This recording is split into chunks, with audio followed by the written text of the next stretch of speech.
So today topic నేను చెప్పినటువంటి టాపిక్కి continuation ఉన్నది. What is the equation of respiration? శ్వాసక్రియ సమీకరణం ఏంటి చెప్పండి ఒకసారి. 6O2 plus C6H12O6 glucose gives rise to energy 686 kilocalories energy plus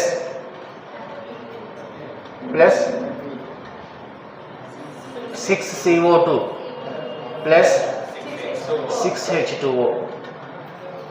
So this is equation for respiration. శ్వాసక్రియ సమీకరణం. ఈ శ్వాసక్రియ సమీకరణంలో ఆక్సిజన్ గ్లూకోజ్ తోటి రియాక్ట్ అవుతుంది. ఆక్సిజన్ గ్లూకోజ్ తోటి చర్య జరుపుతుంది. చర్య జరిపిన తర్వాత ఏమేమి ఏర్పడుతున్నాయి? శక్తి, కార్బన్ డైఆక్సైడ్ మరియు వాటర్, ఈ మూడు ఏర్పడుతుంది. సో ఏర్పడేటువంటి ఈ మూడింటిని మనం ఏమంటున్నాం? ప్రోడక్ట్స్ అంటున్నాం. ఉత్పన్నాలు అంటారు. ప్రోడక్ట్స్, ఉత్పన్నాలు. అయితే ఈ చర్యలో పాల్గొనేటువంటి ఆక్సిజన్ని, గ్లూకోజ్ని ఏమంటున్నాం?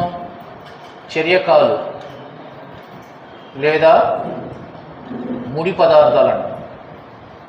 చర్యకాలు లేదా ముడి పదార్థాలు. Reactants or raw materials. Reactants or raw materials. ఎంత శక్తి ఏర్పడుతుంది? 686 కిలో క్యాలరీ శక్తి ఏర్పడుతుంది. ఈ శక్తి ఎన్ని ఏటీపీలకు సమానమని చెప్పుకున్నాం?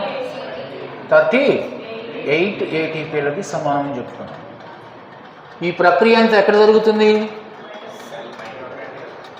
సెల్, కణం లోపల మైటోకాండ్రియాలో జరుగుతుంది.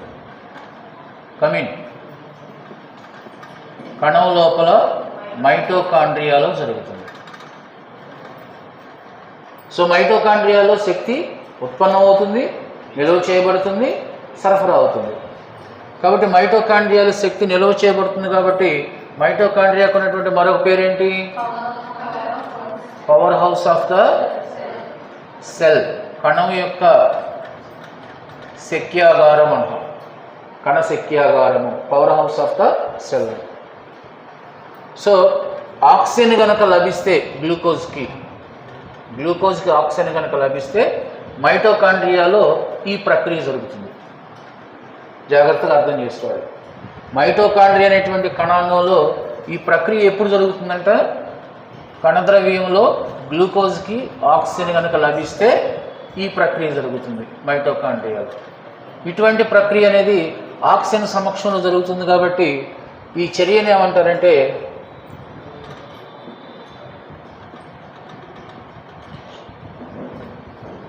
ఏమంటున్నారండి? This reaction takes place in the presence of oxygen. This reaction takes place in the presence of oxygen. So it is also known as aerobic respiration. Aerobic respiration. వాయు శ్వాసక్రియ అంటాం లేదా వాయు సహిత శ్వాసక్రియ అంటాం. అర్థమవుతుందా? వాయు శ్వాసక్రియ అంటే ఏంటి? ఆక్సిజన్ సమక్షంలో కనుక ఈ ప్రక్రియ జరిగితే, అంటే గ్లూకోజ్ చర్య కనుక జరిగితే, శక్తి కనుక ఏర్పడితే దాన్ని మనం ఏమని పిలుస్తున్నాం? వాయు సహిత శ్వాసక్రియ అన్నాం. Aerobic respiration. అర్థమవుతుంది కదా? సో ఏరోబిక్ రెస్పిరేషన్ అని మనం పదం ఉపయోగిస్తున్నామంటే అర్థం ఏంటి? ఆక్సిజన్ సమక్షంలో గ్లూకోజ్ విచ్ఛిన్నం అవుతుంది, శక్తి తయారవుతుందని అర్థం. శక్తి తయారవుతుంది. శక్తి తయారవుతుంది దేంట్లో? శ్వాసక్రియ అనేటువంటి ప్రక్రియలో శక్తి తయారవుతుంది. కాబట్టి శ్వాసక్రియని ఏమని పిలుస్తారంటే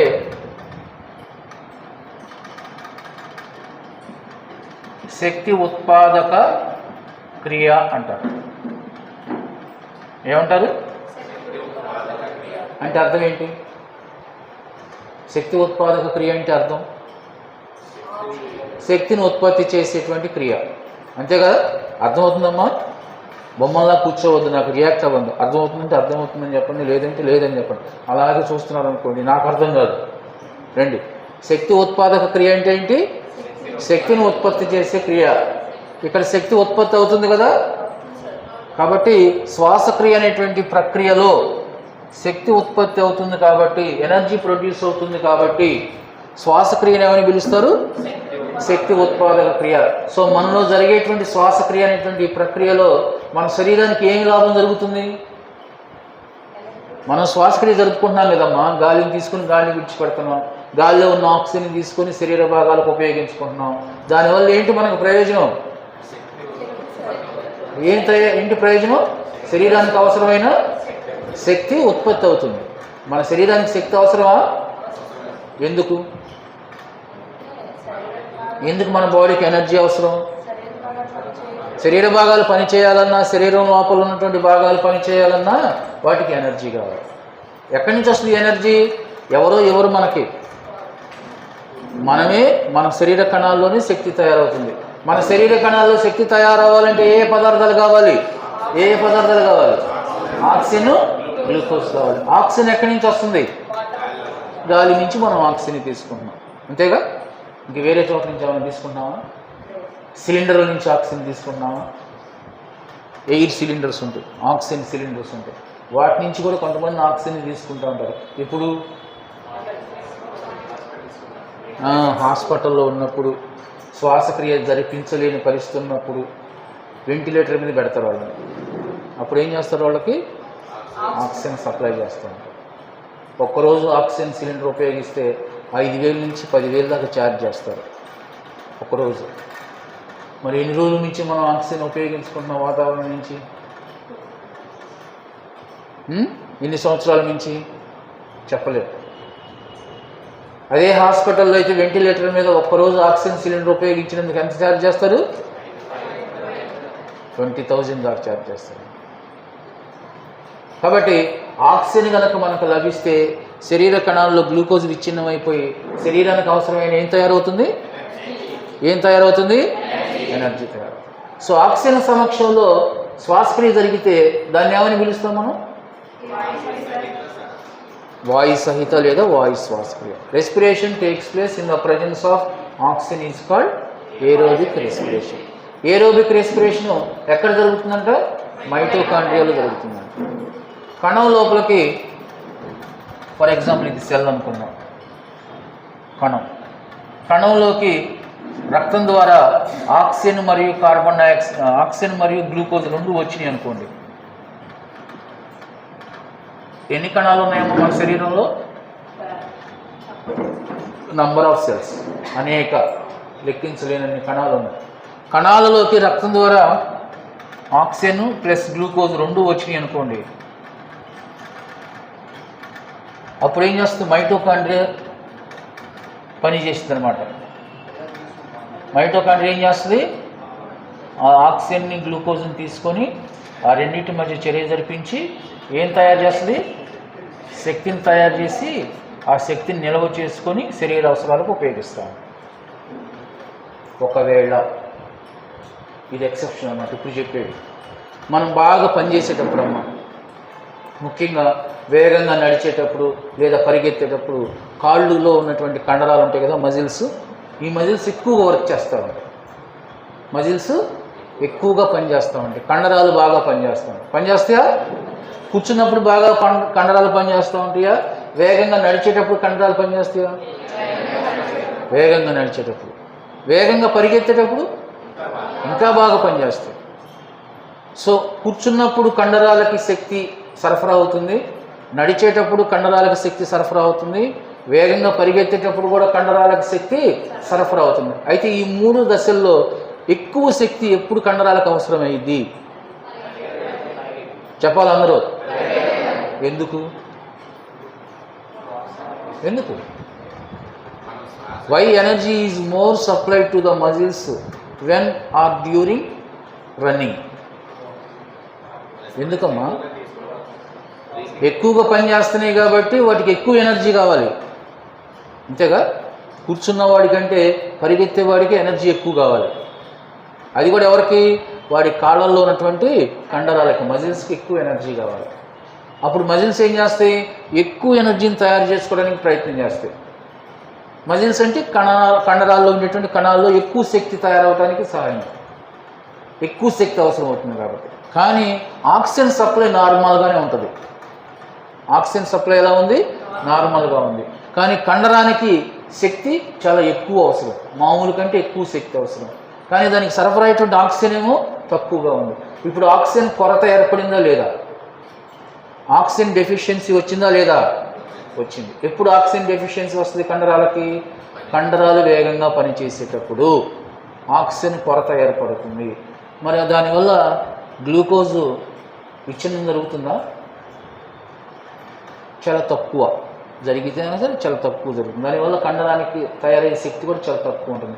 అవసరమయ్యే శక్తి ఎక్కువ, తయారయ్యే శక్తి చాలా తక్కువ. అప్పుడు ఏం చేసిందంటే కండరం ఆక్సిజన్ లేకుండానే, నాకు ఆక్సిజన్ సరిపోవట్లేదు, ఆక్సిజన్ లేకుండానే కొన్ని రకాల రసాయనాలతోటి గ్లూకోజ్ని విచ్ఛిన్నం చేసుకుంటుంది. గ్లూకోజ్ని విచ్ఛిన్నం చేసుకుంటుంది అమ్మ. గ్లూకోజ్ మాలిక్యూల్ని డిసోసియేట్ చేసుకుంటుంది వితౌట్ ఆక్సిజన్. ఆక్సిజన్ లేకుండానే గ్లూకోజ్ అణువుని విచ్ఛిన్నం చేసుకుంటుంది. ఎప్పుడు? కావలసినంత ఆక్సిజన్ సరఫరా లేనప్పుడు, ఇక ఆక్సిజన్తో సంబంధం లేకుండానే కొన్ని రకాల రసాయనాలు, కణంలో ఉన్నటువంటి కొన్ని రకాల రసాయనాలను ఉపయోగించుకొని గ్లూకోజ్ని విచ్ఛిన్నం చేసుకుని శక్తిని తయారు చేసుకుంటూ ఉంటుంది. ఇటువంటి చర్య కూడా కండరాలలో ఉన్నటువంటి కణాలలో జరుగుతాయి. ఎప్పుడు జరుగుతాయి అని అడుగుతాడు ఎగ్జామ్లో. కండర కణాలలో ఆక్సిజన్ లేకుండా గ్లూకోజ్ విచ్ఛిన్నమయ్యి శక్తి తయారవుతుంది. ఆ ప్రక్రియ ఎప్పుడు జరుగుతుంది? ఎప్పుడు జరగడానికి అవకాశం ఉంది? కండరాలు వేగంగా పనిచేసేటప్పుడు అలా జరుగుతుంది. అదే రెస్ట్ కండిషన్లో ఉన్నారనుకోండి, మీరు అందరూ విశ్రాంతి దశలో ఉన్నారు. ఇప్పుడు కండరాలకు కావాల్సినంత ఆక్సిజన్ సప్లై ఉంది, దానికి తగిన విధంగా శక్తి తయారవుతుంది, నో ప్రాబ్లం. కానీ ఇప్పుడు కండరాలకు సమస్య వస్తుంది. వేగంగా పరిగెత్తేటప్పుడు కండరాలకు కావాల్సినంత శక్తిని ఉత్పత్తి చేయడానికి కావాల్సినంత ఆక్సిజన్ సప్లై లేదు, అప్పుడు సమస్య వస్తుంది. అప్పుడు కండర కణాలు ఏం చేస్తాయమ్మా? ఆక్సిజన్ లేకుండానే గ్లూకోజ్ని విచ్ఛిన్నం చేసుకుంటాయి. ఆక్సిజన్ లేకుండా గ్లూకోజ్ని కనుక విచ్ఛిన్నం చేసుకున్నాయి అనుకోండి, అలా జరిగేటువంటి శ్వాసక్రియను ఏమంటారంటే, ఆక్సిజన్ లేకుండా గ్లూకోజ్ని కనుక విచ్ఛిన్నం చేసుకొని శక్తిని కనుక తయారు చేసుకుంటే కణంలో జరిగేటువంటి ఆ శ్వాసక్రియను ఏమంటారమ్మా? ఏమంటారు? యాన్ఏరోబిక్ రెస్పిరేషన్ అంటారు. తెలుగులో ఏమంటారమ్మా? చెప్పాలి, మళ్ళా చెప్పండి. అవాయు శ్వాసక్రియ. ఇంతకుముందు చెప్పింది ఏంటి? Aerobic respiration. ఇప్పుడు చెప్పుకుంటుంది ఏంటి? యాన్ఏరోబిక్ రెస్పిరేషన్. యాన్ అంటే వితౌట్, ఏరోబిక్ అంటే ఆక్సిజన్. ఆక్సిజన్ లేకుండా జరిగేటువంటి శ్వాసక్రియ యాన్ఏరోబిక్ రెస్పిరేషన్. అవాయు శ్వాసక్రియ అంటే వాయువు లేకుండా జరిగేటువంటి శ్వాసక్రియని అవాయు శ్వాసక్రియ. ఈ అవాయు శ్వాసక్రియ ఎక్కువగా ఏ శరీర భాగాల్లో జరుగుతుందంట? కండరాలు, అంటే కండరాల్లో ఉండేటువంటి కణాల్లో జరుగుతుంది. అది కూడా కొన్ని సందర్భాల్లోనే అంట, అన్ని సందర్భాల్లో జరగదు. కొన్ని సందర్భాల్లోనే కండరాల్లో ఉన్నటువంటి కణాలలో ఈ రకమైన శ్వాసక్రియ జరుగుతుందంట. ఏంటా కండిషన్స్? వేగంగా పనిచేసేటప్పుడు. చెప్పాలి, ఇవన్నీ మీకు ఆర్ఆర్బీలు అడిగేటువంటి క్వశ్చన్స్. వేగంగా పనిచేసేటప్పుడు కండరాలలో ఈ రకమైనటువంటి శ్వాసక్రియ జరుగుతుందంట. వేగంగా పనిచేయటం నువ్వు పరిగెత్తటం అనేది కాదు, ఇంకా ఏదైనా చెప్పచ్చు. వేగంగా పనిచేసేటప్పుడు కండర కణాలలో ఏ రకమైన శ్వాసక్రియ జరుగుతుంది? అవాయు శ్వాసక్రియ. When muscles are working rapidly, anaerobic respiration takes place in the muscle cells. Anaerobic respiration means respiration takes place without oxygen. ఈ రెస్పిరేషన్లో కూడా ఎనర్జీ ప్రొడ్యూస్ అవుతుంది, కాకపోతే ఆక్సిజన్ లేకుండానే ఎనర్జీ ప్రొడ్యూస్ అవుతుంది. ఆక్సిజన్ లేకుండానే గ్లూకోజ్ డిసోసియేట్ అవుతుంది, గ్లూకోజ్ విచ్ఛిన్నం అవుతుంది. ఎలా విచ్ఛిన్నం అవుతుందంటే కొన్ని కెమికల్స్ను ఉపయోగించుకొని, కొన్ని రసాయనాలను ఉపయోగించుకొని గ్లూకోజ్ విచ్ఛిన్నం అవుతుంది. దాని సమీకరణం రాద్దామమ్మా. అవాయు శ్వాసక్రియకు సంబంధించిన సమీకరణం రాస్తున్నా. ఈ సమీకరణంలో నేరుగా గ్లూకోజ్ విచ్ఛిన్నం అవుతున్నట్టుగా చూపించాలి. కాబట్టి గ్లూకోజ్ ఫార్ములా రాస్తున్నా, C6H12O6. దీనికి ముందు ఆక్సిజన్ పెట్టాలా? ఆక్సిజన్ పెట్టకూడదు, ఆక్సిజన్ లేకుండా జరుగుతుంది ఇది. కాబట్టి ఆక్సిజన్ లేకుండానే గ్లూకోజ్ విచ్ఛిన్నం అయిపోతుంది, శక్తి తయారవుతుంది. కాకపోతే ఇప్పుడు తయారయ్యేటువంటి శక్తి ఎంత అంటే ఇక్కడ 686 కిలో క్యాలరీ తయారైంది కదా, ఇప్పుడు ఎంత తయారవుతుందమ్మా? కేవలము 58 కిలో క్యాలరీస్ ఎనర్జీ మాత్రమే ప్రొడ్యూస్ అవుతుంది. ఇక్కడ తయారయ్యే శక్తికి ఇప్పుడు తయారయ్యేటువంటి శక్తికి ఏమన్నా వ్యత్యాసం ఉందా? చాలా ఉంది వ్యత్యాసం. ఆక్సిజన్ లభించినప్పుడు గ్లూకోజ్కి తయారయ్యేటువంటి శక్తి కంటే ఆక్సిజన్ లేనప్పుడు గ్లూకోజ్ వల్ల ఏర్పడేటువంటి శక్తి అంతా వెరీ వెరీ వెరీ లెస్, చాలా చాలా తక్కువ. సో కండర కణాలలో అవాయు శ్వాసక్రియ ద్వారా ఏర్పడేటువంటి శక్తి యొక్క శాతం ఎంత? చాలా తక్కువ, ఓన్లీ 58 కిలో క్యాలరీసే. 58 కిలో క్యాలరీస్ అంటే ఇది ఎన్ని ఏటీపీలకి సమానం అంటే ఓన్లీ 2 ఏటీపీ.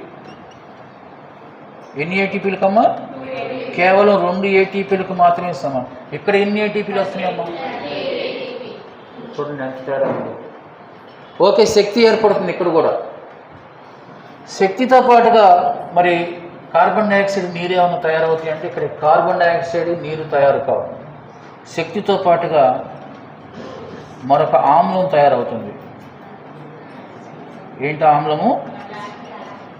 ఏంటమ్మది? లాక్టిక్ ఆమ్లం తయారు, లాక్టిక్ యాసిడ్ ప్రొడ్యూస్. భలే ఉంది సరే వెరైటీగా. కండర కణాలు వేగంగా పరిగెత్తేటప్పుడు అవాయు శ్వాసక్రియ ద్వారా కండర కణాలలో ఏర్పడేటువంటి ఉత్పన్నం ఏంటి అని అడిగారమ్మా. ఏంటమ్మా ఉత్పన్నం ఏంటి? Lactic acid. కండర కణాలలో లాక్టిక్ ఆమ్లం ఎప్పుడు ఏర్పడుతుంది? అవాయు శ్వాసక్రియ జరిగినప్పుడు. కండర కణాలలో లాక్టిక్ ఆమ్లము ఎప్పుడు ఏర్పడుతుంది? కండరాలు వేగంగా పనిచేసేటప్పుడు. కండిషన్స్ జాగ్రత్తగా గుర్తుపెట్టుకోవాలి. కాన్సెప్ట్ మన మైండ్లో ఉంటే వాడు ఇటువంటి ప్రశ్న ఎలాగడిగినా సరే మనం ఆన్సర్ చేయొచ్చు.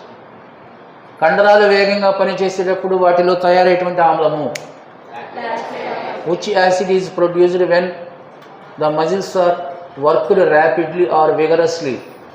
That is lactic acid. What is the acid produced in the muscle cells during anaerobic respiration? Lactic acid. When oxygen supply is not to the muscle cells, then what is the product formed in the muscle cells? నేనే 3 రకాలుగా చెప్పాను ప్రశ్న దీనికి సంబంధించి. So lactic acid తయారవుతుంది. Lactic acid formula ఏంటంటే C3H6O3. Lactic యాసిడ్కి గ్లూకోజ్కి తేడా ఏమైనా కనిపిస్తుందా? సగం. గ్లూకోజ్లోనేమో 6 కార్బన్లు ఉన్నాయి, దీంట్లో 3 కార్బన్లే ఉన్నాయి. గ్లూకోజ్లో 12 హైడ్రోజన్లు ఉంటే దీంట్లో సగమే 6 ఉన్నాయి. సో దీంట్లో సగం లాక్టిక్ ఆమ్లం. సో లాక్టిక్ యాసిడ్ తయారవుతుంది. ఎన్ని లాక్టిక్ యాసిడ్ మాలిక్యూల్స్ తయారవుతాయి అంటే 2. ఎన్ని లాక్టిక్ యాసిడ్ మాలిక్యూల్స్ తయారవుతున్నాయి? 2. దాంతోపాటు ఎనర్జీ తయారవుతుంది. ఇంతే. ఇక్కడ ఏర్పడినట్టుగా కార్బన్ డైఆక్సైడ్, నీరు తయారు కాదు. సో కండర కణాలలో జరిగేటువంటి అవాయు శ్వాసక్రియలో ఏర్పడేటువంటి ఉత్పన్నాలు ఏంటంటే ఒకే ఒక ఉత్పన్నం తయారవుతుంది. ఏంటది? Lactic acid. శక్తి కూడా తయారవుతుంది, కాకపోతే ఆ శక్తి చాలా తక్కువ. ఇలా లాక్టిక్ యాసిడ్ తయారవుతూ ఉందనుకోండి కండర కణాల్లో, ముఖ్యంగా మజిల్ సెల్స్లో. దాని యొక్క కాన్సన్ట్రేషన్ పెరుగుతూ ఉందనుకోండి. కాన్సన్ట్రేషన్ పెరగటం వల్ల ఏమవుతుందంటే కండరాలు అలసిపోతాయి. కండరాలలో అలసట అనేది వస్తుంది. అలసట వచ్చేసి కండరాలు నొప్పులుగా ఉంటాయి అన్నమాట. దానివల్ల ఏం జరుగుతుంది? కండరాలు నొప్పులు వచ్చినాయి అనుకోమ్మా, వేగంగా నడుస్తున్నాం, ఒక అరగంట సేపు బాగా వేగంగా నడిచిన తర్వాత కాళ్ళు నొప్పులు వచ్చేస్తాయి. కాళ్ళు నొప్పులు వస్తాయి అంటే అర్థం ఏంటి చెప్పండి? కండర కణాలు ఏం తయారవుతుంది? దాని యొక్క ఉత్పత్తి పెరుగుతూ ఉందన్నమాట. లాక్టిక్ యాసిడ్ ఎక్కువ తయారవుతూ ఉంది. సో కండర కణాలలో లాక్టిక్ యాసిడ్ నిల్వయ్యే కొద్దికి కండర కణం ఏమైపోతుంది? బలహీనమైపోయి అలసిపోతూ ఉంటుంది. ఆ అలసటే మనకి నొప్పుల రూపంలో బయటకు వస్తూ ఉంటుంది. అలసట రాదా? వస్తుందా రాదా? కొంతమందికి అరగంట సేపుకి అలసట వచ్చేసింది, కొంతమందికి బాగా అనుభవం ఉన్న వాళ్ళకి గంట సేపు పరిగెత్తినా సరే అలసట గంట తర్వాత అలసట వచ్చేసి, కొంతమందికి ఇంకా ఎక్కువసేపు పని చేసినప్పుడు అలసట వస్తుంది. వాళ్ళు చేసే పనిని బట్టి ఉంటుంది. అలసట మాత్రం ఖచ్చితంగా వస్తుంది. అలసట వస్తుంది అంటే అర్థం ఏంటంటే కండర కణాలు లాక్టిక్ ఆమ్లం తయారవుతుంది, అవాయు శ్వాసక్రియ జరుగుతుందని. ఈ అలసటను ఏమంటారంటే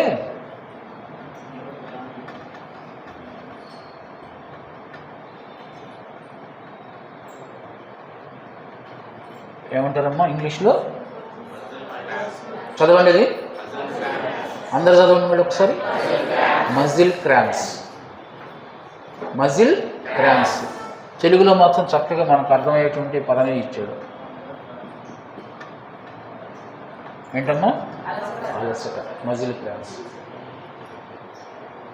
చేతితోటి ఎక్కువ పని చేస్తూ ఉన్నాం అనుకోండి, ఏదైనా చక్రం తిప్పుతూ ఉన్నాం ఇలాగా, లేదా డంబెల్స్ ఇట్లాగా లిఫ్ట్ చేస్తూ ఉన్నాం, కొద్దిసేపటికి ఏమైపోతుంది? కండరం నొప్పి వచ్చేస్తుంది. నొప్పి వచ్చేసి రెస్ట్ తీసుకుంటాం. నొప్పి వచ్చిన తర్వాత రెస్ట్ తీసుకుంటాం. రెస్ట్ తీసుకునేటప్పుడు ఏమవుతుంది తెలుసా? ఈ తయారైనటువంటి లాక్టిక్ ఆమ్లం అంతా మళ్ళీ కణజాలంలో కరిగిపోతుంది. కరిగిపోయి ఇదంతా తగ్గిపోగానే మళ్ళీ కండరం ఏమైపోతుంది? తిరిగి యథాస్థితికి వచ్చేస్తుంది. అలసట పోయింది. కొద్దిసేపు రెస్ట్ తీసుకున్న తర్వాత ఏమవుతుంది? అలసట పోతుంది. అలసట పోయినప్పుడు మళ్ళీ తిరిగి పనిచేస్తుంది. అర్థమవుతుందా? సో లాక్టిక్ ఆమ్లం తయారైతేనేమో కండరాలు అలసటకు గురవుతాయి.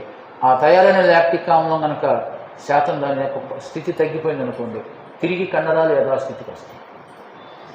దాన్నే మనం ఏమంటాం? కొద్దిసేపు రెస్ట్ తీసుకున్న తర్వాత మళ్ళీ వర్క్ చేస్తామని. బాగా ఇప్పుడు దాకా పని చేసాము, అలసిపోయాము, ఒక గంట రెస్ట్ తీసుకున్న తర్వాత మళ్ళీ వస్తామన్నమాట. ఏంటి ఆ ఒక గంట రెస్ట్లో ఏం జరుగుతుందంట? కండరాలు తిరిగి యథాస్థితికి వస్తాయి, శక్తిని పుంజుకుంటాయి, తిరిగి పని చేయడానికి సిద్ధంగా ఉంటాయి. సో కండరాలకు కావాల్సిన ఆక్సిజన్ సప్లై కనుక ఉంటేనేమో కండరాలు తొందరగా అలసటకి గురి కావు. ఆక్సిజన్ సప్లై కనుక ఆగిపోతే అలసటకి గురవుతాయి. అందుకనే వ్యాయామం చేసేటప్పుడు కానీ, వేగంగా పరిగెత్తేటప్పుడు కానీ, వేగంగా నడిచేటప్పుడు కానీ బాగా అనుభవం ఉన్నటువంటి వాళ్ళు ఏం చేస్తారు తెలుసా? ఆక్సిజన్ ఎక్కువగా తీసుకుంటూ ఉంటారు, అంటే గాలిని ఎక్కువగా తీసుకుంటూ ఉంటారు. చాలామందికి ఈ సూత్రం తెలియదు. బాగా పనిచేసేటప్పుడు లేదా వేగంగా పరిగెత్తేటప్పుడు బ్రీతింగ్ మామూలు కంటే ఎక్కువగా చేయాలి. విశ్రాంతి దశలో ఉన్నప్పుడు కంటే వేగంగా పరిగెత్తేటప్పుడే ఎక్కువ బ్రీతింగ్ చేయాలి. ఎందుకు? కండరాలకి ఎక్కువ ఆక్సిజన్ సప్లై అయితేనే అది చాలాసేపు పనిచేస్తాయి. సో ఆక్సిజన్ సప్లై పెంచడం కోసం బ్రీతింగ్ కూడా పెంచాలి. ఏం చేయాలండి? శ్వాసక్రియను కూడా పెంచాలి. కానీ చాలామంది తెలియక ఏం చేస్తారు తెలుసా? వేగంగా నడిచేటప్పుడు గట్టిగా బిగబట్టి నడుస్తూ ఉంటారు. దేన్ని బిగబడతారు? శ్వాసక్రియని బంధిస్తారు. చూడండి, ప్రాక్టికల్గా తెలియక ఊపిరి బిగబట్టి పరిగెత్తూ ఉంటారు. ఊపిరి బిగబట్టి నువ్వు పరిగెత్తావంటే తొందరగా అలసిపోతావు. ఊపిరి బిగబట్టి నువ్వు నడిచావంటే తొందరగా అలసిపోతావు. అదే శ్వాసక్రియ బాగా తీసుకుంటా, గాలిని బాగా తీసుకుంటా కనుక నువ్వు నడిచినా, పరిగెత్తినా, ఏదైనా పని చేసినా తొందరగా అలసటకు గురికావు. వ్యాయామం చేసేటప్పుడు ట్రైనర్ ఉంటాడు, ఒక ఆయన మనం చూస్తూ ఉంటాడు, మనం చేసే వ్యాయామం ఎలా ఉందో లేదా, సరిగా చేస్తున్నామా లేదా, బ్రీతింగ్ బాగా తీసుకుంటున్నామా లేదా. చాలామంది తెలియక బ్రీతింగ్ ఆపేసి ఎక్సర్సైజులు చేస్తుంటారు బలవంతంగా. అప్పుడు ఆయన వస్తాడు, వచ్చి ఏం చెప్తాడు తెలుసా? రిలాక్స్ అవ్వడం. రిలాక్స్ అవ్వటం అంటే ఏంటి? బంధించొద్దు శ్వాసకి, గాలిని బాగా తీసుకుంటూ రెస్పిరేషన్ అవ్వడం. అందుకని ఏమంటారు తెలుసా? గాలిని తీసుకో, డంబెల్ లేపు, గాలిని వదిలిపెట్టు, డంబెల్ కింద కొని, మళ్ళీ పైకి లేపేటప్పుడు గాలిని తీసుకుంటా ఉంటాడు. ఏంటి చెబుతున్నాడు ఈయన? ఈ గాలిని తీసుకోవటం, గాలిని వదిలిపెట్టడం, డంబెల్ లేపటం, ఏంది విచిత్రంగా అనుకుంటాం మనం. కానీ అసలైనటువంటి కిటికీ అక్కడే ఉంది. శరీరానికి కావలసినంత ఆక్సిజన్ లభించినప్పుడు శరీరం తొందరగా అలసటకి గురి కాదు. అందుకని వ్యాయామం చేసేటప్పుడు కానీ, జిమ్లో కానీ ఏరేషన్ బాగా ఉండాలి, గాలి వెంటిలేషన్ బాగా ఉండాలి. ఇటువంటి క్లోజ్డ్ దాంట్లో పెడతారు కొంతమంది జిమ్ వ్యాయామం. కానీ అప్పుడు ఏం చేస్తారు తెలుసా? క్లోజ్డ్ అయినా సరే ఫ్యాన్లు కానీ ఏసీలు కానీ పెడతారు. అప్పుడు మన శరీరానికి కావాల్సినంత ఆక్సిజన్ సప్లై ఉంటుంది. పాతకాలంలో ఇటువంటి జిమ్ములు ఉండేవి కాదు. వ్యాయామం ఎక్కడ చేసేవాళ్ళు తెలుసా? ఓపెన్ ప్లేస్లో చేసేవాళ్ళు, అది కూడా ఊరి చివర. బాగా గాలి అందుబాటులో ఉన్నటువంటి ఓపెన్ ప్లేస్లోకి వెళ్ళి అక్కడ వాళ్ళు వ్యాయామం చేస్తూ ఉంటారు. దానివల్ల శరీరానికి కావలసినంత ఆక్సిజన్ లభిస్తుంది. అంతేగాని ఇంట్లోకి వెళ్ళిపోయి తలుపులు కిటికీలన్నీ మూసేసి ఫ్యాన్ ఆపేసుకొని ఎక్సర్సైజ్ చేస్తూ ఉన్నాం అనుకోండి, తొందరగా చెమట పట్టిద్ది, తొందరగా కలిసిపోతాము, వ్యాయామం చేయలేము. ఇదే కారణం. అవాయు శ్వాసక్రియ జరుగుతుంది మన కండర కణాల్లో. మామూలుగా అప్పుడు వాయు శ్వాసక్రియ జరుగుతుంది. సాధారణ స్థితిలో ఉన్నప్పుడు శరీరంలో ఉన్నటువంటి అన్ని భాగాల్లో ఏ శ్వాసక్రియ జరుగుతుంది? వాయు శ్వాసక్రియ, ఏరోబిక్ రెస్పిరేషన్ జరుగుతుంది నార్మల్ కండిషన్స్.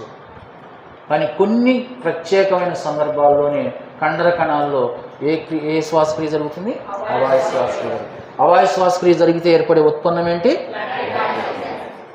ఈ లాక్టిక్ ఆమ్లం తయారయ్యేటప్పుడు ఏం జరుగుతుందంటే ఆ ప్రక్రియ మైటోకాండ్రియాలో జరగదు. మైటోకాండ్రియాలో జరగకుండా ఎక్కడ జరుగుతుందంటే కణద్రవ్యంలోనే జరుగుతుంది. ఎక్కడ జరుగుతుందమ్మా? కణద్రవ్యంలోని ఈ ప్రక్రియ జరుగుతుంది, మైటోకాండ్రియాతో సంబంధం లేకుండా. సైటోప్లాజంలోనే యానైరోబిక్ రెస్పిరేషన్ జరుగుతుంది. ఏరోబిక్ రెస్పిరేషన్ ఎక్కడ జరుగుతుంది? మైటోకాండ్రియాలో. అర్థమవుతుందో తేడా మీకు? మైటోకాండ్రియాలో ప్రక్రియ జరిగింది అంటే అది ఏ ప్రక్రియ? ఏరోబిక్ రెస్పిరేషన్, వాయు శ్వాసక్రియ. మైటోకాండ్రియాలో కాకుండా కణద్రవ్యంలో జరిగిందంటే ఈ ప్రక్రియ అదే ప్రక్రియ అవాయు శ్వాసక్రియ.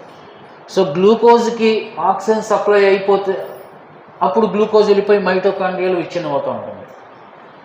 గ్లూకోజ్కి ఆక్సిజన్ సప్లై లేదనుకోండి, అప్పుడు గ్లూకోజ్ ఏమవుతుందంటే కణద్రవ్యంలోని విచ్ఛిన్నం అయిపోయి శక్తిగా మారుతుంది. ఈ డిఫరెన్స్ చాలా జాగ్రత్తగా గుర్తుపెట్టుకుని ఆర్ఆర్బి పేపర్స్లో దీని మీద చాలా రకాల ప్రశ్నలు తయారు చేస్తున్నారు. చాలా రకాల ప్రశ్నలు, 1, 2 కాదు. మెజారిటీ ఆఫ్ ద క్వశ్చన్స్ మొత్తం దీని మీదే ఉంటాయి. ఎందుకంటే స్టూడెంట్స్ ఇది చదవడానికి కొద్దిగా ఇబ్బందికరంగా ఉంటుంది. ఓకే, ఇదంతా బాగానే ఉంది. కొన్ని రకాల సూక్ష్మజీవులు, మనిషితో సంబంధం లేకుండా కొన్ని రకాల సూక్ష్మజీవుల్లో శ్వాసక్రియ ఆక్సిజన్ లేకుండానే జరుగుతుంది త్రూఅవుట్ ద లైఫ్. వాటి జీవితం అంతా కూడా ఆక్సిజన్ లేకుండానే ఆ సూక్ష్మజీవుల్లో శ్వాసక్రియ జరుగుతుంది, అంటే అవాయు శ్వాసక్రియ జరుగుతుంది. కొన్ని రకాల సూక్ష్మజీవుల్లో అవాయు శ్వాసక్రియ జరుగుతుంది. ఎందుకంటే గాలి లభించినటువంటి స్థితిలోనే అవి బ్రతుకుతూ ఉంటాయి. గాలి లభించినటువంటి స్థితిలో ఆ సూక్ష్మజీవులు జీవిస్తూ ఉంటాయి. అటువంటి సూక్ష్మజీవుల్లో గాలి లభించదు కాబట్టి, ఆక్సిజన్ సరఫరా ఉండదు కాబట్టి అవి బ్రతకాలి కాబట్టి వాటిల్లో కూడా శక్తి తయారవుతుంది. అయితే ఆ శక్తి ఆక్సిజన్ లేకుండానే తయారవుతుంది. సో ఆక్సిజన్ లేకుండా కనుక శక్తి కనుక ఏర్పడితే ఆ రకమైనటువంటి శ్వాసక్రియను మనం ఏమని పిలవచ్చు? అవాయు శ్వాసక్రియ అని పిలవచ్చు. సో ఈ అవాయు శ్వాసక్రియ సూక్ష్మజీవుల్లో ఎలా జరుగుతుంది? ముఖ్యంగా వారు ఇచ్చినటువంటి ఎగ్జాంపుల్ ఏంటంటే ఈస్ట్ అనేటువంటి శిలీంధ్రం. ఇది ఒక రకమైనటువంటి ఏకకణ శిలీంధ్రం అంటారు. ఏకకణ శిలీంధ్రం. బ్యాక్టీరియా కణాలు ఎలా ఉంటాయో ఈ శిలీంధ్ర కణం కూడా ఒకే ఒక కణం కలిగి ఉంటుంది. మామూలుగా అయితే శిలీంధ్రాలు అనేవి అనేక కణాలతో తయారై ఉంటాయి, కానీ ఈస్ట్ అనేటువంటి శిలీంధ్రము ఒకే ఒక కణంతో తయారై ఉంటుంది. ఈ ఈస్ట్ అనేటువంటి శిలీంధ్రంలో ఏ రకమైన శ్వాసక్రియ జరుగుతుంది? అవాయు శ్వాసక్రియ, యానైరోబిక్ రెస్పిరేషన్ జరుగుతుంది. యానైరోబిక్ రెస్పిరేషన్ అంటే ఏంటి? Respiration takes place without oxygen. Oxygen లేకుండా జరిగేటువంటి శ్వాసక్రియ యానైరోబిక్ రెస్పిరేషన్. దీంట్లో జరిగేటువంటి అవాయు శ్వాసక్రియ ఎలా ఉంటుంది? దాన్ని కనుక చూస్తే మనం ఇక్కడ గ్లూకోజ్ డిసోసియేట్ అవుతుంది. గ్లూకోజ్ ఫార్ములా ఏంటి?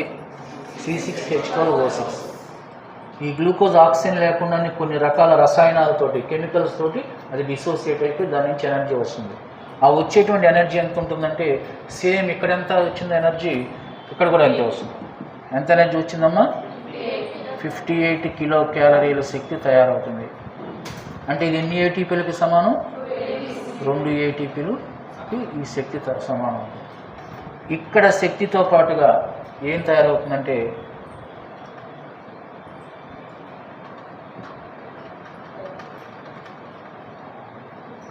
ఏం తయారవుతుంది? చదవండి అందరూ ఒకసారి. Ethyl alcohol. ఇథైల్ ఆల్కహాల్ అంటే C2H5OH. C2H5OH, ఇది 2 మాలిక్యూల్స్ తయారవుతాయి. 2 ఇథైల్ ఆల్కహాల్ మాలిక్యూల్స్ తయారవుతాయి. శక్తితో పాటుగా ఇథైల్ ఆల్కహాల్ తయారవుతుంది. ఈ ఇథైల్ ఆల్కహాల్తో పాటుగా కార్బన్ డైఆక్సైడ్ గ్యాస్ కూడా రిలీజ్ అవుతుంది. అది కూడా 2 మాలిక్యూల్స్, 2 కార్బన్ డైఆక్సైడ్ మాలిక్యూల్స్ తయారవుతాయి. అర్థమవుతుందా? నిద్రపోవద్దు, జాగ్రత్తగా వినండి. ఫీజు కట్టి వచ్చి ఇక్కడ కూర్చొని నిద్రపోయామనుకోండి, అంతకంటే భయంకరమైనటువంటి ఘోరమైనటువంటి చర్య ఇంకొకటి లేదు. ఉందా? ఇక్కడికి వచ్చి నిద్రపోవడానికి ఫీజు కట్టింది. ఇంట్లో నిద్రపోవచ్చు ఫీజు కట్టకుండా. ఇక్కడికి వచ్చింది ఎందుకు? ఫీజు కట్టడానికి. ఫీజు కట్టి ఎందుకు వచ్చాం ఇక్కడికి? పాఠం వినటానికి వచ్చాం. మరి పాఠం వినకుండా నిద్రపోతుంటే ఎట్లాగా? నిద్ర వచ్చిద్ది, కానీ కంట్రోల్ చేసుకోండి.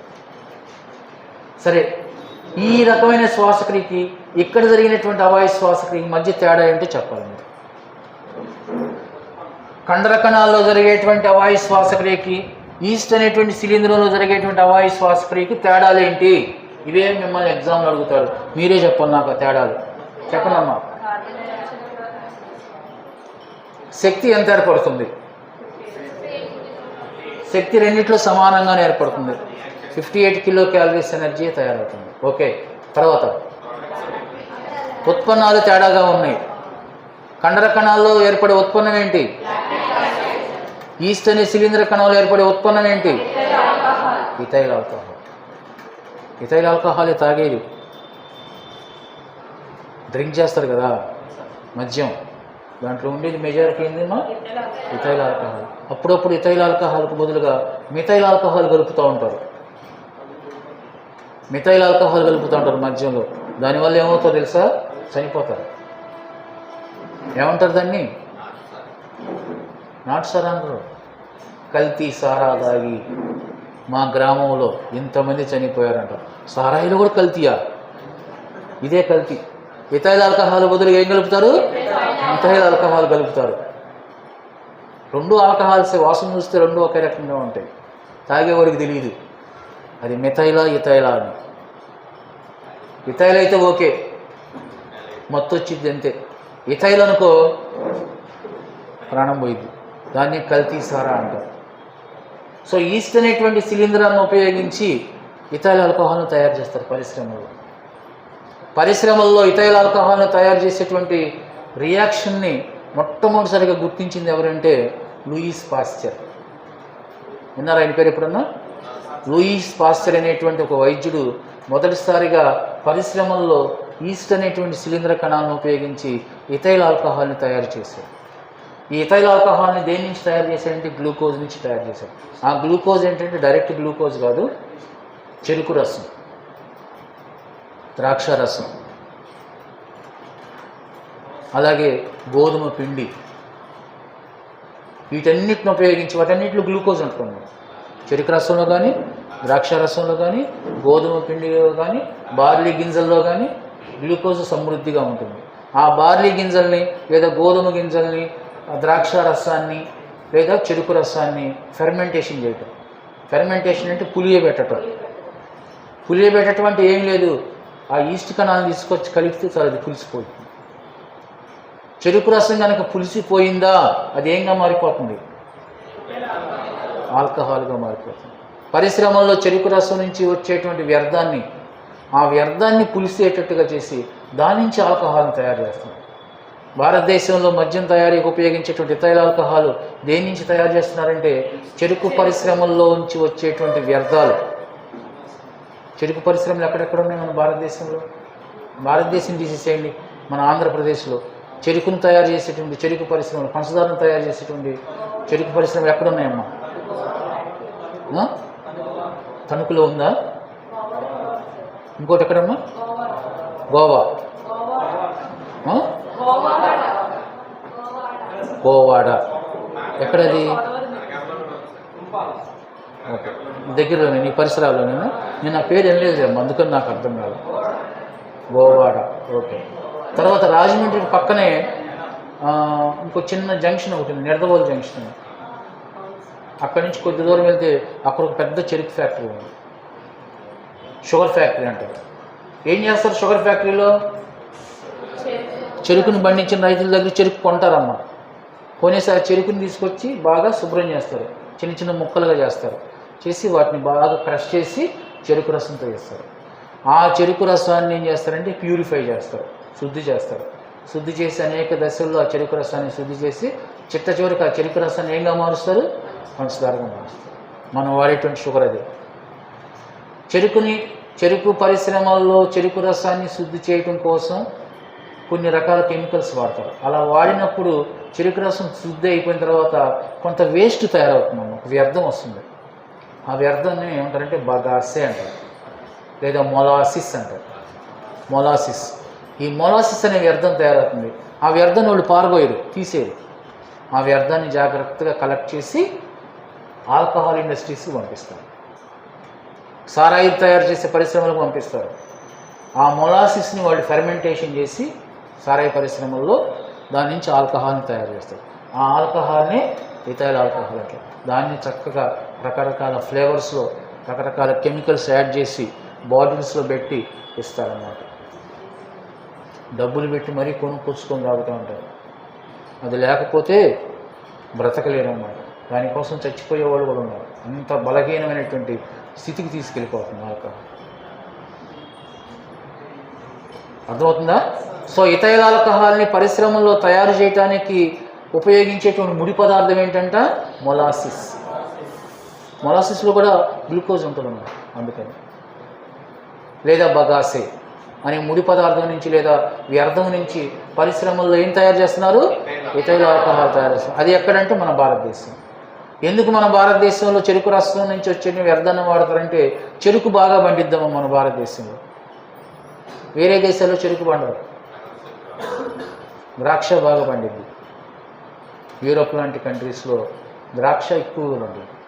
అందుకని వాడేం చేస్తాడు? ఆల్కహాల్ తయారు చేయడానికి చెరుకుని తీసుకోడు, వేరే దేశాల నుంచి చెరుకుని దిగుమతి చేసుకోడు, అక్కడ పండేటువంటి ద్రాక్షాన్ని ఉపయోగిస్తాడు. ద్రాక్షాన్ని సేకరించి దాన్ని బాగా క్రష్ చేసి దాని నుంచి జ్యూస్ తీస్తారు, ద్రాక్ష రసాన్ని తీస్తారు. ఆ ద్రాక్ష రసాన్ని తీసి దాన్ని ఏం చేస్తారు సార్? ఈస్ట్ అనే సిలిండర్ను ఉపయోగించి ఏం చేస్తారు? ఫెర్మెంటేషన్ చేస్తారు, పులియబెడతారు. పులియబెట్టడం అంటే ఏంటో తెలుసా? నిల్వ చేసి పెడతారు. ఈస్ట్ని కలిపేసి ద్రాక్ష రసానికి దాన్ని అలాగే సీల్ చేసేసి ఉంచుతారు. ఒక నెల రోజుల తర్వాత తీశారనుకోండి, ఆ టిన్ ఓపెన్ చేశారనుకోండి, లోపల ద్రాక్ష రసం అంతా ఏమైపోయి ఉంటుంది? పులిసిపోయి కంపు కొడుతూ ఉంటుంది. ఆ కంపు కొట్టేటువంటి ద్రాక్ష రసాన్ని, పులిసిన దాన్ని ఏమంటారు? ఆల్కహాల్. దాన్ని బయటికి తీసి మళ్ళీ దాన్ని కొద్దిగా ప్యూరిఫై చేసి శుద్ధి చేసి మార్పులు చెరుకులు వేసి దాన్ని తీసుకొచ్చి ఆల్కహాల్గా వాడతారు. ద్రాక్ష రసాన్ని నుంచి తయారు చేసినటువంటి ఆల్కహాల్ని ఏమంటారు తెలుసా? వైన్ అంటారు. ఏమంటారు? వైన్. రెడ్ కలర్లో ఉంటుంది. వాళ్ళు ఎక్కువగా వైన్ వాడతారు, మన వాళ్ళు ఎక్కువగా ఆల్కహాల్ వాడతారు. వైను ఆల్కహాల్ రెండింటిలో ఆల్కహాలే ఉంటుంది, మత్తిచ్చే రెండు. ద్రాక్ష రసం కాదు, ద్రాక్ష రసాన్ని కూల్చిపోయిన తర్వాత చేసేటువంటి వైన్కి తేడా ఉంది. చాలామంది రెండు ఒకటే అనుకుంటారు, ఒకటి కాదు. ద్రాక్ష రసాన్ని పులియబెడితే వచ్చేదాన్ని వైన్ అంటారు. మనం బయటకు వెళ్ళినప్పుడు జ్యూస్ షాప్కి వెళ్ళినప్పుడు గ్రేప్ జ్యూస్ ఉంది అంటాం. ఏం చేస్తాడు? అప్పుడప్పుడు ఫ్రెష్గా గ్రేప్స్ని బాగా క్రష్ చేసి మనకి జ్యూస్ చేసి ఇస్తాడు. అలా కాకుండా 2-3 రోజుల క్రితం స్టోర్ చేసి పెట్టినటువంటి గ్రేప్ జ్యూస్ తీసుకొచ్చి మనకి ఇచ్చాడు అనుకోండి, తాగకూడదు. అది ఏమైపోయి ఉంటుంది? ఇది పుల్లగా ఉందంటే పులిసిపోయిందని అర్థం. పులిసిందంటే దాంట్లో ఏం తయారైందంట? ఆల్కహాల్. ఆల్కహాల్ తయారైనటువంటి గ్రేప్ జ్యూస్ని మనం తాగామనుకోండి, ఎలా ఉంటుంది మనకి? ఆల్కహాల్ తయారైన వాళ్ళు ఎలా ఉంటారు? ఆల్కహాల్ తాగిన వాళ్ళు మనలా కూర్చుంటారా? మనలా కుదురు కూర్చుంటారా? కుర్చీ మీద కూర్చున్నా కూడా అటో ఇటో పడతా ఉంటారు, సోది మాటలన్నీ మాట్లాడుతుంటారు ఆల్కహాల్ తాగినప్పుడు. అంతకుముందే వాడు కాముగా మర్యాదగా ఉంటాడు. అది తాగినప్పుడు ఎట్లా ఉంటాడు? సోది అంతా మాట్లాడుతుంటాడు, ఎక్కడెక్కడో గుర్తొస్తుంటాడు, ఏదేదో చెబుతూ ఉంటాడు. మన చెవులోంచి రక్తం వచ్చిందా వదిలిపెట్టాడు వాడిని. అందుకని ఏమంటారు? ఆల్కహాల్ తాగిన వాళ్ళ దగ్గరికి పోయి, బాబు నీకు నమస్కారం పెడతాడు, నన్ను వదిలిపెట్టాడు బాబు. చూడండి ఎంత తేడా వచ్చేసింది. కొంతమంది ఏం చేస్తారు తెలుసా? మామూలుగా ఉన్నప్పుడేమో తలకాయ తినేస్తూ ఉంటారు, సోది చెబుతూ ఉంటారు. ఆల్కహాల్ తాగినప్పుడు కామ్గా ఉంటాడు, పిల్లిలాగా ఉంటాడు, సైలెంట్గా పోయి నిద్రపోతుంటాడు, ఏం మాట్లాడు వాడు ఏం మాట్లాడలేదంటే అర్థమైంది మెడిసిన్ తీసుకున్నాడని అర్థం. రకరకాల మార్పులు తెస్తారన్నమాట. సాధు జంతువులాగా ఉన్నవాడు పులి అయిపోతాడు ఆల్కహాల్ వాడన్నాడు. అప్పుడు దాకా ఇంట్లోకి వెళ్ళి మర్యాదగా ఉన్నవాడు అది వేసుకోగానే ఏమైపోతాడు, సింహం పులిలాగా మారిపోయి ఇంట్లో వాళ్ళు అందరి మీద దాడి చేస్తుంటాడు. ముఖ్యంగా దొరికేది ఎవరు, భార్య. అదే ఒకటి పెళ్ళి కాకపోతే తల్లి, మదర్ దొరికిద్ది అన్నమాట. ఇంకా వాళ్ళ మీద దాడి చేస్తారు. సో మద్యం అనేది చాలా హానికరమైనది, మన యొక్క మానసిక స్థితిని దెబ్బతీసేది, బ్రెయిన్ మీద ఎఫెక్ట్ అవుతుంది ఆల్కహాల్. శరీరంలో ఏ భాగాన్ని ప్రభావితం చేయదు, మెదడుని ప్రభావితం చేస్తుంది. దానివల్ల మెదడు అనేది నిస్తేజం అయిపోతూ ఉంటుంది, దాని యొక్క యాక్టివిటీస్ తగ్గిపోతుంది. సో ఇథైల్ ఆల్కహాల్ ఇక్కడ కూడా తయారవుతుంది, దీంతో పాటుగా కార్బన్ డైఆక్సైడ్ గ్యాస్ తయారవుతుంది.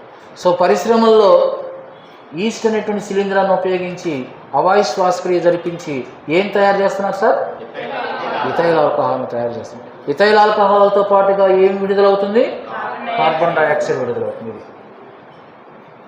CO2 రిలీజ్ అవుతుంది. ఇప్పుడు ఈ 3 చర్యలకి ఉన్నటువంటి తేడా ఇప్పుడు చెప్పండి. మళ్ళా ఈ 3 చర్యలకు ఉన్నటువంటి వ్యత్యాసం ఏంటి? వాయు శ్వాసక్రియలో ఏర్పడే ఉత్పన్నాలు, అందరు చెప్పాలి.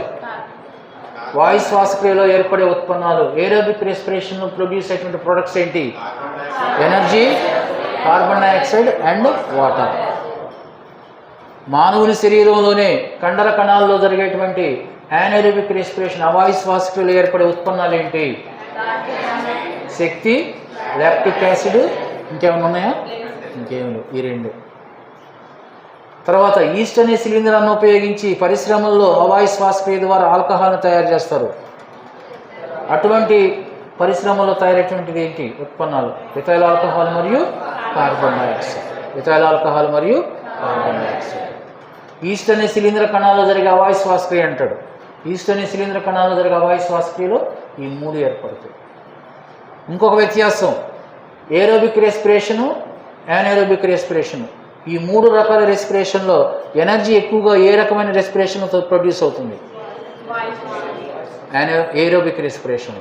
వాయు శ్వాసక్రియలోనే శక్తి ఎక్కువ తయారవుతుంది, అవాయు శ్వాసక్రియలో శక్తి చాలా తక్కువగా తయారవుతుంది. ఆల్కహాల్ ఏర్పడాలి అంటే ఏ రకమైనటువంటి కణాలు పనిచేయాలి, ఈస్ట్ అనే శిలీంధ్ర కణాలు పనిచేయాలి.